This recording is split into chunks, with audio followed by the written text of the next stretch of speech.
दोस्तों 24 जून 2026 से हम आपको लगातार दिखा रहे हैं कि चाइना गोल्ड के मार्केट के अंदर बड़े एक्शन ले रहा है। चाइना रिटेल ट्रेडर्स और इन्वेस्टर्स को ट्रेडिंग से दूर रख रहा है, उसी समय पर वो गोल्ड के अंदर इन्वेस्टमेंट को प्रमोट कर रहा है। मैंने आपको 24 जून 2026 से लेकर 31 जुलाई 2026 तक लगातार हर एक वो स्टेप दिखाए जो चाइना ने गोल्ड के मार्केट के अंदर उठाए थे।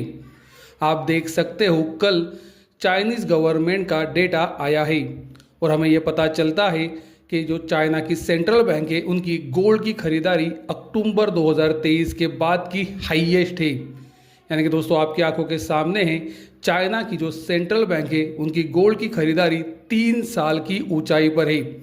चाइना की सेंट्रल बैंक ने जुलाई 2026 के अंदर 20 टन गोल्ड को खरीदा है। आप वीडियो के अंदर अभी देख सकते हो ये साल के शुरुआत से लेकर अब तक किस तरह से चाइना के सेंट्रल बैंक की गोल्ड खरीदारी लगातार बढ़ रही है। जैसे जैसे गोल्ड की कीमतें करेक्ट की है, गोल्ड की कीमतों में गिरावट आई है, चाइना की सेंट्रल बैंक और गोल्ड खरीद रही है। और हमने आपको ये लगातार पिछले 1.5 महीने में बताया है कि ये गोल्ड के लिए फंडामेंटली पॉजिटिव है।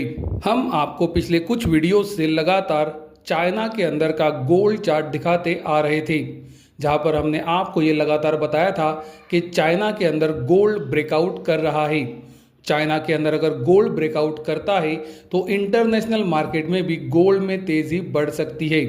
आपकी आंखों के सामने है चाइना के अंदर ब्रेकआउट के बाद गोल्ड 200 दिनों के सिंपल और एक्सपोनेंशियल मूविंग एवरेज तक ऊपर आ रहा है, जो हमने आपको पिछले वीडियोस के अंदर बताया भी था कि अगर चाइना में गोल्ड ब्रेकआउट करता है तो वो 200 दिनों के सिंपल और एक्सपोनेंशियल मूविंग एवरेज तक ऊपर आ सकता है।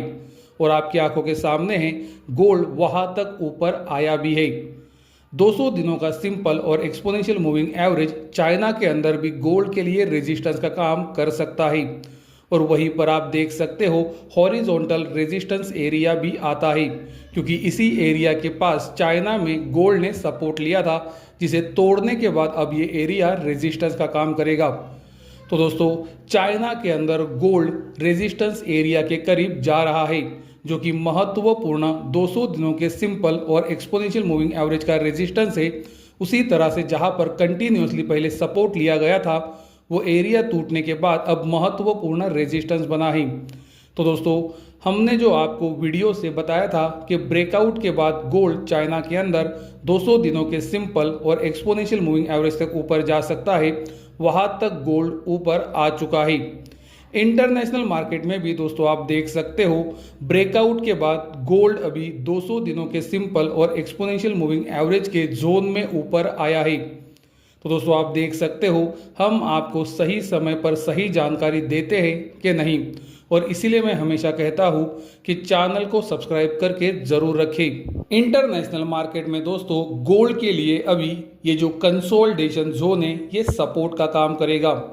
गोल्ड जब तक दोस्तों $3,980 के ऊपर है, ये मार्केट तेजी का शॉर्ट टर्म तेजी का रह सकता है। ये बात को कृपया ध्यान में रखें। $3,980 के नीचे अगर गोल्ड क्लोज होना शुरू करता है तो गोल्ड की प्रॉब्लम्स बढ़ सकती है। गोल्ड अभी रेजिस्टेंस एरिया में है। गोल्ड का रेजिस्टेंस एरिया हमने आपको बताया है 4,310 से $4,470 का, क्योंकि ये 200 दिनों का सिंपल और एक्सपोनेंशियल मूविंग एवरेज है, जो कि महत्वपूर्ण रेजिस्टेंस हो सकता है। दोस्तों हमारा यूट्यूब के ऊपर मेंबर ओनली वीडियो आज का अपलोड हो चुका है, जहां पर हम हमारे मेंबर्स को गोल्ड और सिल्वर का इंडियन और इंटरनेशनल मार्केट के लेवल्स के साथ डिटेल में एनालिसिस प्रोवाइड करते हैं। ये वीडियो अगर आपको देखना है तो ये वीडियो का लिंक मैं आपको आज के वीडियो के कमेंट सेक्शन में दे रहा हूँ। आपको ये वीडियो के ऊपर क्लिक करना है और उसके बाद गोल्ड सिल्वर एनालिसिस ये पैक को यूट्यूब के ऊपर सब्सक्राइब करना है। सिल्वर भी दोस्तों आप देख सकते हो अभी चाइना के अंदर महत्वपूर्ण रेजिस्टेंस एरिया के करीब जा रहा है। चाइना के अंदर भी सिल्वर 200 दिनों के सिंपल और एक्सपोनेंशियल मूविंग एवरेज के नीचे है, और ब्रेकआउट के बाद अभी सिल्वर चाइना में भी रेजिस्टेंस एरिया के करीब जा रहा है। ये बात को हमें ध्यान में रखना चाहिए। इंटरनेशनल मार्केट में दोस्तों जहां पर सिल्वर ने कंसोलिडेशन किया है, ये एरिया सिल्वर के लिए आगे जाके सपोर्ट का काम कर सकता है। सिल्वर जब तक $55.50 के ऊपर है प्रॉब्लम नहीं है। सिल्वर अगर $55.50 के नीचे क्लोजिंग देना शुरू करता है तो ही सिल्वर की प्रॉब्लम्स बढ़ सकती है। सिल्वर के लिए हमने आपको इंटरनेशनल मार्केट में महत्वपूर्ण रेजिस्टेंस एरिया बताया है 200 दिनों का सिंपल और एक्सपोनेंशियल मूविंग एवरेज, जो कि आता है 67 से $70 के एरिया में। तो दोस्तों, जैसे कि हम आपको हमारे पिछले कुछ वीडियो से ये लगातार बताते आ रहे थे कि गोल्ड अगर ब्रेकआउट करता है तो उसकी तेजी 200 दिनों के सिंपल और एक्सपोनेंशियल मूविंग एवरेज तक बढ़ सकती है। गोल्ड अगर ब्रेकआउट करता है तो सिल्वर भी ऊपर जा सकता है।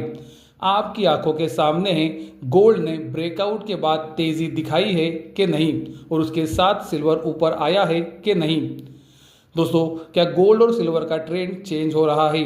इसके बारे में हमने डिटेल वीडियो हमारे यूट्यूब मेंबर के लिए बनाया है। अगर आप ये देखना चाहते हो तो आपको गोल्ड सिल्वर एनालिसिस ये पैक ज़रूर सब्सक्राइब करना चाहिए। वीडियो के आखिर में मैं बस यही बताऊंगा कि गोल्ड और सिल्वर के अंदर उम्मीद अनुसार तेजी बनी है। अब गोल्ड और सिल्वर महत्वपूर्ण रेजिस्टेंस एरिया के करीब जा रहे हैं, जो मैंने आपको वीडियो से दिखाए हैं। तो ये बात को कृपया ध्यान में रखें।